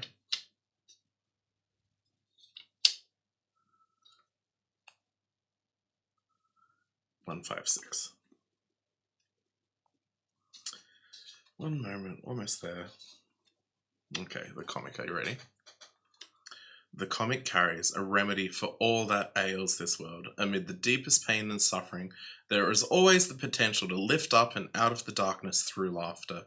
Though dismissed by some as lowbrow or unsophisticated, this archetype actually has a high advanced mind. Some may use the word genius. As humor requires one to see the situation from afar rather than to be swept away by the drama, the comic sees and accepts the messiness of life, using it as material to be mixed and shaped into a potion to soothe the stressed and serious mind. They literally lighten us up. Thus, within the comic is usually the sage or the magician, working healing magic upon any audience who will lend an ear. The comic may be the archetype that heals the deep division in our world, one pun at a time. Oh, not too cheesy. Okay. All right, my loves, let's draw some cards for 2025 to see what energy we're leaving behind. So I'm about 3/4 of the way through doing the run of all the signs, and it's been very interesting. Almost no cups, no emotions have come up in any of the readings. So I feel like 2025 to 2026, we all kind of had to brace ourselves, wall ourselves off, and just kind of grit our teeth and get through it. Tonight I've seen the Ace of Cups twice, and that's about it, which is very interesting, just to add a broader perspective across the whole thing. Okay, my loves. Are you ready, Saggies? Sagittarius. There's a hair in my nose, and it's really annoying. I can't find it. Ah! Okay. Okay. Here we go. Mother of Swords. The Hierophant. The Five of Wands. Interesting. Okay, so it seems like you've very much had to be in your head last year. Like, you've been on guard, you've been calling people out. If they've crossed a boundary with you, you've just been very hardline and be like, no, see what you're doing, don't like it, don't appreciate it, stop that. And it also seems that this has potentially been in, it might be at work, but I think it's more to do around so everyone has their idea of how to live life and what the set systems and structures are. So, you're meant to do things this way. This is this is what a career is meant to look like. You're meant to do this with your money. You're meant to buy property. Like, there's all these rigid set ideas of how you're meant to live as an adult. And I feel as if maybe in the past you would argue and give a rationale, be like, well, no, this is what I'm doing, this is why I'm doing it, this is why I'm doing things differently. But I think you're at a point where you're no longer explaining yourself and you're just telling people, no, I'm not doing that. And you just leave it there. So it's kind of like you've gotten past the point of arguing and now you're just having firm boundaries and telling people, I'm not going to talk, I'm not going to share this part of my life with you. I've made my decisions and it's my life. So I don't know. Were you really just put on the back foot last year? I don't know if it was by friends or family or co-workers or whoever, but it seems like maybe people were questioning your choices and the way that you live your life, and you just got to the point where you're like, almost like cutting people off. It's like, well, this is who I am. This is my life. If you don't accept it, too bad. That's very stark energy from the comic. So let's draw the energy for this coming year and see how it all ties together. Nine of Cups. There we go. There's some Cups energy. More Cups. Love it. Four of Cups. Upside down. Love it. More Cups. Say at the start of your reading, there's been no Cups, and now here they all are. Okay, well, that's a stark contrast. So last year, you were all Wands and Swords. So fighting, arguing, opinionated. This year, you're all Cups, and it's all about your own inner peace and happiness. So Nine of Cups, you're thankful, you're grateful for the life that you have. You chose it, you created it, it's your life, and you're happy with that. No one can tell you otherwise. You love the life that you made and the life that you chose. And you're at a point where you're not questioning it anymore. Maybe people have put you on the back foot and you're like, oh, did I make the right choice? Am I making a wise move? Was this the right decision? And you're like, well, no, I did. I'm happy with my choices. No need to overthink it or second guess it. And I think maybe this is where the comic comes in. So with the Seven of Cups, you can kind of see that life is this buffet of options, and at the end of the day, everyone's going to make their own choice for their own reasons, and it might be good, it might be bad, it might be fun, it might be drudgery. It's kind of like the whimsy of life, right? There's an element to life where you do just roll the dice. It doesn't matter how practical, thoughtful, logical, structured, what's the word? Conservative you move through life in the world. At some point, there's going to be an element of whimsy to it where life just surprises you and turns your world on its head, and all you can do is laugh.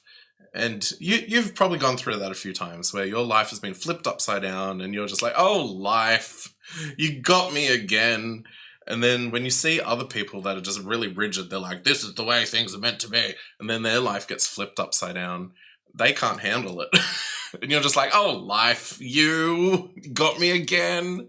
So I think you being the comic is more you just rolling with the punches, loving life, living life, laughing with life, and knowing that your choices are yours and you're happy with them, and no one can say anything else about it.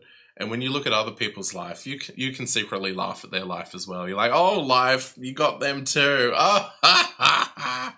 So I kind of like this levity that you're moving into 2026 with. It's kind of just like, bring it on. The pageantry of life, the drama of life. Here we go. But but at the end of it all, whatever happens, happens. But you're still happy with your own choices, which is the most wonderful, beautiful starting place, right? At the end of the day, you have to live with yourself, and if you have regrets or you can't say that you are happy with your own life and the choices you made, then what have you got once you get to the end of it? All right, Sag, I liked that. That was a bit of whimsy there. There were a few heavy readings through this set, so that was kind of nice. I kind of like that. All right, we're on the home stretch now. Moving on to Capricornicus. Just give the cards a bit of a shuffle. Bit of a shuffle.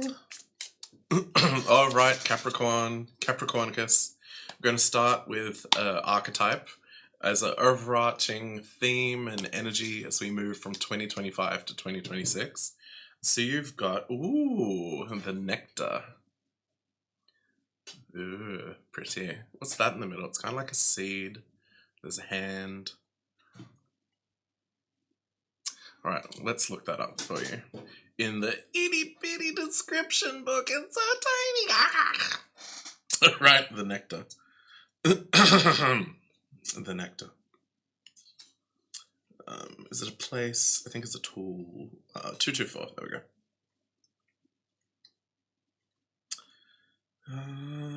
The nectar. Okay, you ready? In Hindu mythology, there is a miraculous substance known as amrit, or nectar, that contains infinite healing power. This golden nectar, or sacred elixir, is the drink of immortality, and like its sister substance, soma, is known to activate subtle, intelligent forces that ease the mind, body, and spirit. Through esoteric, these images lead us to the central energy of this archetype, the sweet, potent, heavenly essence that lubricates our spirit back to life. The Nectar card calls us to identify and relish in places, practices, people, and activities that regenerate and heal. Medicine is needed, and it comes in subtle form that you may be overlooking. Seek the most sensuous, fragrant flower in the garden you have forgotten. Don't underestimate this remedy. It is said when someone has activated this substance within, it is reflected in their shimmering eyes. Oh, that's really nice. Oh.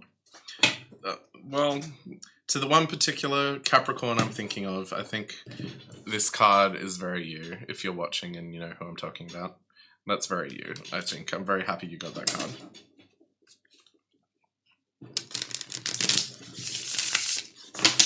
Okay, let's give the cards one more shuffle.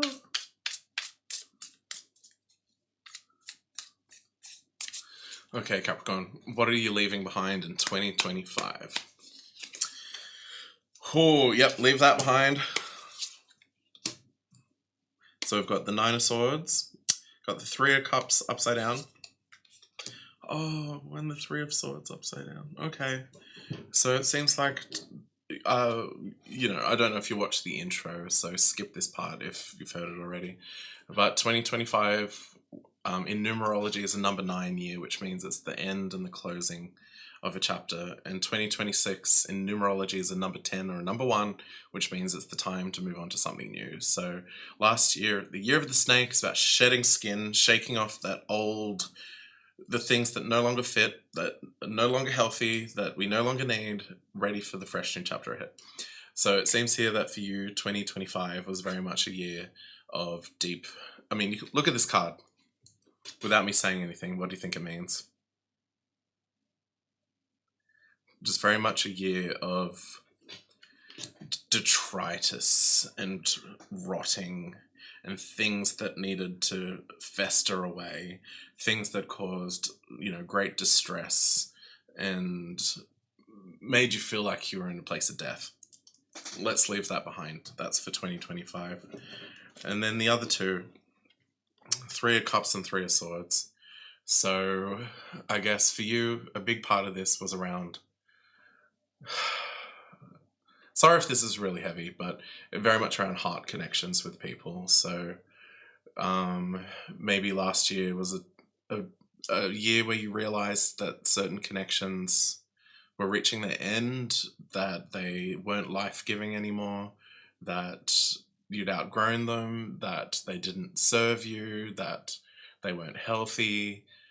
I think both of these cards together, just Three of Cups and Three of Swords, that's just very deep.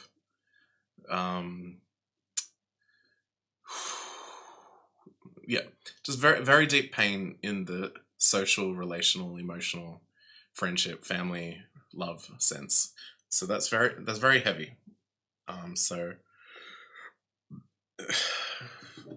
I can't say too much more. I don't know what more else to say other than like that. This has been a heavy year for you of deep connections falling away, which makes sense why this healing balm is so important. So let's see what's coming in for 2026. We've got the Emperor, the Mother of Cups, love that, and the Daughter of Wands. Oh, okay. So so I'll start with the Mother of Cups. So I'm sorry if this is very trite. Some of this spiritualist tarot language I do find a bit trite, even though it's true. But it's very much here. The Mother of Cups is very much about that self-love and self-nurturing and returning energy back to yourself, and that being the healing balm that's needed here, rather than it being something that you're giving out to other people or asking of other people. It's something that you're able to give yourself. And then the Emperor has come in upside down, which means it's in the positive sense, it's about release. It's about letting go of control, and knowing that the only thing you really have control over is yourself, particularly when these two cards are together. The only thing you really have control of is yourself. And if you can create that peace and love and calm and healing for yourself, then that's completely in your power and your control, and no one can take that away from you.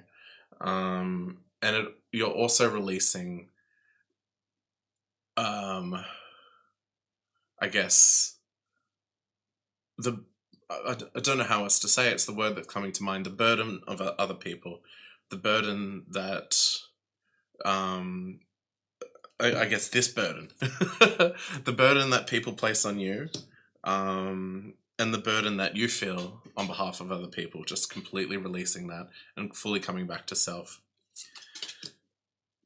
Except the interesting thing here, though, is the Daughter of Wands has come in upside down. So that's the Page of Wands. Usually the Page of Wands is about being open to, I guess, outwardly follow your passion. So if there's something outside of you that sparks your interest and passion, it's about pursuing it and having curiosity. The fact it's come in upside down, I think paired with the Mother of Cups, I think if anything is going back to protecting your energy, like asking you not to be so open. So not having your heart as an open gate that anyone can trample through, but you being the protector of your heart, and you can say what comes in and you can say what goes out. So it's not being too reckless with your own heart. I hope that makes sense. I'm going to draw another card. There we go, Four of Pentacles. So this is your inner stability. This is your sanctuary. This is your home. This is your base. This is your fortress. This is your sanctum. this is fully in your control, and it's the garden that you can create and nurture, and you choose what grows there, and you choose who's allowed there, and you choose um yeah, how you till and nurture it. That's kind of beautiful. Okay, well, there you go. That's 2026 for you. The healing balm is the gentleness you can show yourself. I'm still going to draw one more card. I don't know why. Okay, so I've got the Father of Pentacles coming upside down. I think these are just the cards saying I said what I said. In a sense, I mean, it's interesting that we've got the Four of Pentacles over here and the King of Pentacles. So I think because it's coming upside down, it's again, to an extent, releasing control of the outer world. Other people's choices are other people's choices. What they do is what they do. It's not your concern. It's not your burden. The most important thing here is the healing balm to your own heart that you can give yourself. That's kind of beautiful. It's very, very gentle energy. I very much like that. All right, Capricorn, I hope that was helpful. I hope that made sense. Okay, we're going to move on now to... All right, Aquarius, we're up to you. We'll start by drawing a archetype card, just as the overarching energy as we move from 2025 to 2026. Okay, are you ready, my loves? The tear. Interesting. All right, let me look up the meaning in the itty bitty description book of pocket archetypes. The tear. But excuse me. The tear. Bear with me one moment. Is it a tool? It's not a place. It's not a person. It must be a tool. Oh, the tear. There we go. 212.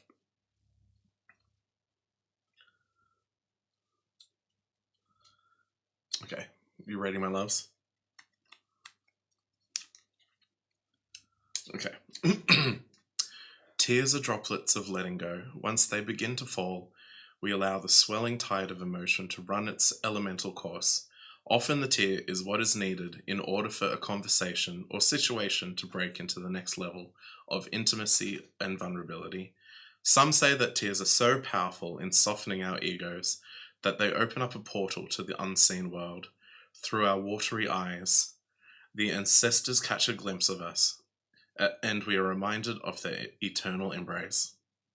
We sense our humanity, our humility, and we allow ourselves to be held. It is likely this card appears when there is grieving yet to do, a sinking down into disappointment or despair. Once acknowledged, will bring a shimmer of clarity to our dewy eyes. Oh, that's really sweet, Aquarius. Oh, okay. Let's keep that in mind. I'm going to draw a couple of cards to look at the energy we're leaving behind in 2025, and then a few more to see what energy we're welcoming in for 2026. I'll just give them one more shuffle. Okay. So we've got the Six of Wands, Eight of Wands, the Mother of Pentacles. Oh, can I just say, I've been saying this for a few of the readings now. We've had very little cups all night. I think Sagittarius was the only... A few people have had the Ace of Cups. Sagittarius was the only person to have multiple cups. But it just seems like whatever happened last year and going into this year, we've all had to brace ourselves and kind of just keep our emotions at bay and grit our teeth to get through it. So I think last year you were very, very keen to... The most important thing for you was to find your own grounding. And I don't just mean in the practical sense. Like, It wasn't just about money in the bank, roof over your head, bills paid. You were also trying to find like inner stability as well. Like you were trying to look after your health, look after your stress levels, look after your mental health, nurture your relationships with your family and friends. So for you, there was a lot of work went into that inner grounding. And I think I think it involved a lot of change. I think you had to I'm getting the impression maybe you had to move, maybe you had to change jobs, maybe your job was too much, too stressful, maybe you needed to live somewhere where your home was less chaotic or close to work or was more peaceful or where you could have pets. I feel like you worked really hard last year to implement a lot of changes so that you could finish the year feeling like you had inner grounding and stability. And I think you achieved it. Um, I just get the impression it was a lot of changes. Like I said, maybe you moved, changed jobs, changed cities. Maybe you had to change friend groups. Maybe not that drastic, but maybe you had to have conversations with people. Had to change your fitness routine. Like a lot of changes, a lot of routine changes, a lot of logistical changes.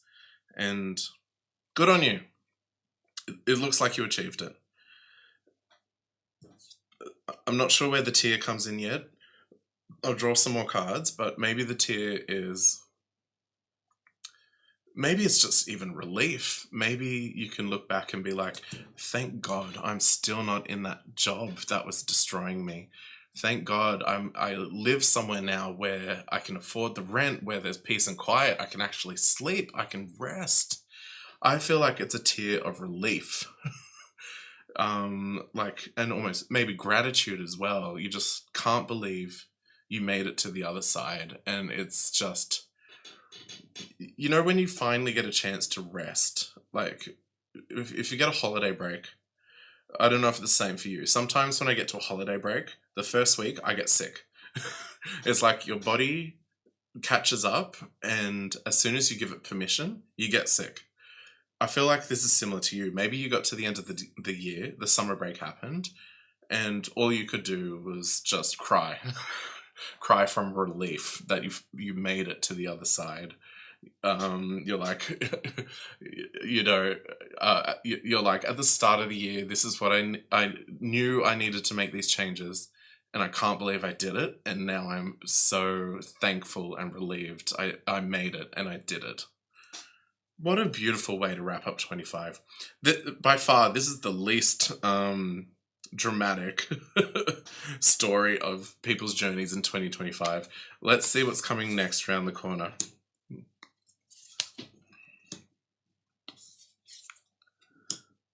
Aw. I think so. You're definitely continuing this theme of self care, but you want to move beyond just taking care of the bare necessities. You want to move to a place where it's basically you can take for granted, right? I'm not stressed, I'm not sad, I'm not sick, I've got a support network. You're like, I don't want it to have to be hard work for those things to exist. I want it to be that that's my baseline, and I can move beyond that baseline. And then the thing is, you're not in any rush to, like, the work it took for you to get here involved a lot of change, and from here on out, you're definitely setting at a sustainable, manageable pace. You've done the hard work. You're like, okay, now we're going into what am I thinking? It's like you're in it for the long haul. It's a gentle pace, a sustainable pace. It's not something that you're going to shake the boat, rock the boat on again anytime, any soon. Um, and so maybe this year, 2026 for you is this just year of calm stability where you can finally just breathe, you can relax, your baseline battery levels can refill. And by doing that, I think once you get to the end of the year, you're then going to be completely recalibrated to know what comes next in terms of okay, so let's put it this way. 2025 was a year where you were driven, change, pushing. 2026 is a year of enjoying and appreciating and stability and gentleness. And then after that, the next chapter is going to be another push, but it's going to be a push towards the things that bring you even greater and deeper fulfillment and that you're passionate about. So right now they might be humdrum, like, yeah, my job's okay, yeah, this is okay, that's okay, but it's peaceful and relaxing and you're happy and you're healthy. That's perfect, that's great. Beyond this, the next chapter is going to be the next push into like where you're meant to be, what you're meant to do, kind of realigning you with your purpose for this life. But for 2026, enjoy it, rest, recover, recharge those batteries. Be thankful, be appreciative, live life slowly. That's a perfect, I said at the start of this YouTube video, 2025 was a 9 in numerology, a 9 year, so an end, wrapping things up. 2026 is a 1 year, which means it's where things, the next chapter is starting to unfold. It doesn't mean we hit the ground running and off we go. It means, particularly for you, it's the year where the stability and the grounding and the framework comes into place, ready for you to go on to the next chapter. So that's a beautiful, gentle, wonderful, like tears of joy, tears of relief year for you. And I love that, Aquarius. I hope that was helpful. I hope that made sense. I'm not rambling too much. Okay, so we're going to move on now to... Alright, we're going to move on now to our last reading of the evening for Pisces. We'll start with a archetype card, just as an overall energy for the transition from 2025 to 2026. There's hair in my face, that's annoying me. Okay, there we go. Alright, you ready, my loves? Oh, the self. Look at that. It's like a pearl or something in the middle. Alright, let's look up the meaning in the itty bitty book of descriptions. Ah, so tiny. Alright, the self, number 29.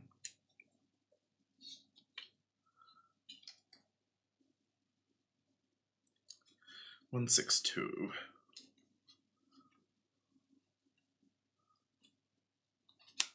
Okay, are you ready? The self is the prism that allows the spectrum of all our personalities to radiate. It does not judge, prohibit, suppress, or oppress any of its parts, as it lovingly knows that all aspects have a time and a place, and leads us to experience the full breadth of life's offerings. The self is the central abiding container, the awareness of the infinite universe of possibilities. When this card appears, it is a call to step back into witness consciousness, to observe yourself navigating the world. Ask yourself, am I the stew or am I the chef? In most situations, our ego draws us into the cauldron where we swirl, spin, and smolder in chaos. Yet the self is Yet the self is a graceful culinary dancer, watching, waiting, observing, as the spectrum of ingredients become the flavor of our life. Look in the mirror for 30 seconds or more. Attempt to see the you behind the you. Whoa, okay, Pisces. All right. Wow, okay. Let's see what tarot has to say. So we'll start with the energies exiting from 2025. One more shuffle.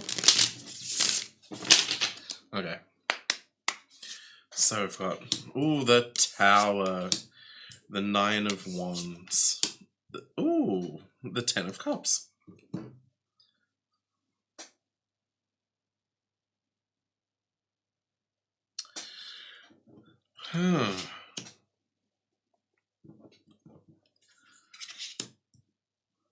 So it's a very interesting mix that we've got the Tower and the Ten of Cups back to back, both in the upright.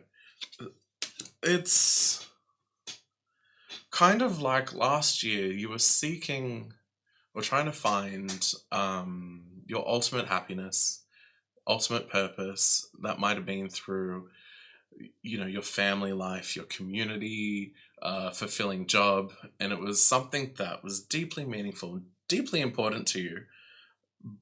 But then it all kind of got turned on its head. But then the weird thing is when it all got flipped upside down, it's kind of like you surrendered to it. It's kind of, I don't know, did you just kind of, like, I don't know what happened. Did you lost a job, a family member died, sorry to be drastic, a relationship ended, just something big just shifted the whole thing around. Maybe you had to move across the country, just some big shift happened, and instead of you getting thrown into chaos, you kind of just rolled with it, and you're like, okay, life, I trust you, I know you'll catch me, I know I'll land on my feet. Take me, whatever comes next, take me to where I need to be. That's very much this, right? you instead of, you didn't freak out, you kind of just went straight to acceptance. I don't know, Pisces, is that about right? I mean, write it in the comments. I don't think you did it in a negative way. You know, sometimes when life kind of throws you a curveball, you give in and you kind of, I don't know, in a sense become the victim, but you didn't here. It's just kind of like you accepted it, and if anything, just ran towards it. It was like, okay, bring it on. Okay, bring it on. I'm going to land on my feet. I'm going to make this work. Whatever happens next is what happens next. That's like, out of all the readings of how people exited 2025, that's by far the best one. Well, in terms of your attitude and just your centeredness and your presence, Pisces, okay, I don't know a lot of things astrologically, but I know at the moment the North Node and the South Node are in Virgo and Pisces. I'm a Virgo, you're a Pisces. I know with the node, I forget which is which, I think the South is in Virgo, and that's the one we're meant to be moving away from, and the North is in Pisces, the one we're meant to be moving towards. I've been having a tough time whilst the South Node has been in Virgo, and it seems for you, with the North Node in Pisces, you're just in your strength at the moment.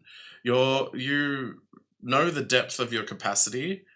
You know you can trust your heart. You know you can trust yourself. You know you've got people around you that you can draw support from. And you just embraced it. That's beautiful. That's completely beautiful. Like, what the books say? Are you the stew or the chef? You're the chef, definitely. Oh, that's... Okay. 2026. So I've got the Ten of Swords, the Father of Wands, and the Eight of Pentacles. Okay. I've got a warning for you. We've got these cards back to back, the Ten of Cups and the Ten of Swords. So I'm just going to say this. We're all human, and I think you are going to get challenged. I think you've been taking everything in your stride so well, but there's going to be a point where you hit a wall, and you do start falling apart, and you're like, you start questioning things. Am I going to make it to the other side? Am I going to be okay? Will people catch me? Will the universe catch me? And I think this is just coming up as a reminder and a warning that when you do start asking those questions, the answer is still yes. The universe will catch you. Your friends and your family will be there to support you. You're not alone. So when you get to that dark night, just know that you are on this ridiculous adventure of life, and you're more in control than you think you are, and you're more supported than you think you are. With the King of Wands coming in upside down, I think this is your breaking point. You last year being able to roll with the punches with the King of Wands upright. You're like, I can take this in my stride. I can smile this off. I can laugh this off. I'll sort it out. I think with these two cards together, the Ten of Swords and the King of Wands upside down, this is where you hit your brick wall and you start losing that momentum and that self-belief and that fire. But the thing is, so we've got the Eight of Pentacles here upside down. So the Eight of Pentacles is usually about projecting forward to the future and thinking about, if I invest today, how much will I get in return tomorrow? And it coming in upside down is, I think, a reminder, if anything, to be present, which I think, again, comes back to this card. Like, don't, like, when you hit this breaking point of thinking it's not going to work out, everything's going to fall apart, don't start catastrophizing about the future.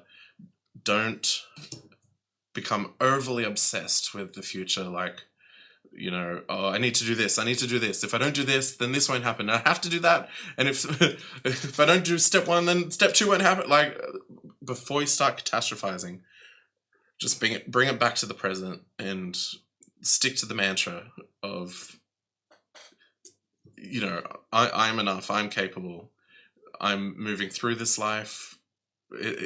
You know, I have sovereignty, I have agency, I'm in control, I'm supported, I'm loved. I think, yeah. So it's kind of interesting. You ended last year, despite this upheaval, you kind of ended it on an optimistic high, and then you're moving into the crash of it in 2026. So, you know, I can't remember if I've said this in your set already, Pisces, but 2025 is a 9-year, like in numerology, which means an end and a close, and 2026 is a 1, which means a start, a new beginning. But it doesn't work as cleanly as bookends. Like, that chapter's closed, new chapter, blank page. It's more like a wheel, and it's more of a transition from the old cycle to the new cycle. So you are going to feel in 2026 some things are still going to be wrapping up and closing out. But the good thing is that as they close out and as they finish up, it does create the open space for the new things to come in, the new chapter to begin. So just be present.